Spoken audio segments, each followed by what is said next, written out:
Закрой пасть, иди на место, сука. В глазах групп любимый хозяин паскуда. С холодом наедине в будке, на старой куртке коротает сутки, воспринимая в шутку все.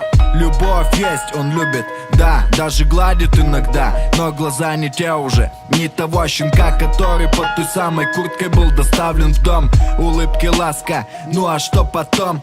Улица, незнакомые лица, начинал скалиться. Гнали, кем вы стали все, еда не нравится, но приходится и так уж водится, что плевать на тех, кто другом по сути приходится. Крик души слышен скулом и боем в будке. Я дышу, я поборюсь, но мысли в промежутке о том, как хорошо быть котом, который спокойно заходит в тот дом. Так вот, я о чем?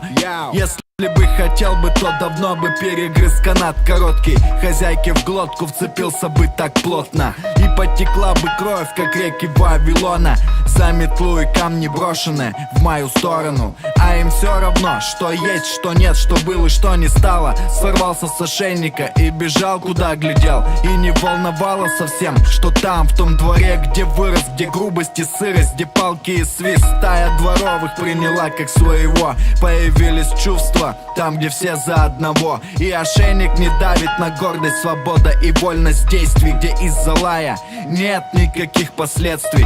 Пробегая однажды рядом с домом родным, увидел, как хозяин курил. Он был совсем седым, увидевший друга, встал на колени и молил, чтобы подошел Мухтар, но Мухтар не подходил. Стая ушла, а он так и на коленях ждал. Где же ты был раньше, когда я в будке тосковал? Умерла хозяйка после пьянки соседской, дочь забыла отца после этих бедствий. Спился совсем, это бездна из стен.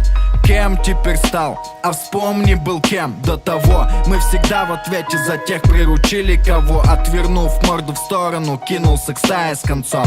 И у пса есть чувство, помни, ничего не чувствуют лишь камни. Дома закрыли ставни и, роняя слезы среди всех могил, нашел хозяина, которого так полюбил, но вернуть нельзя его.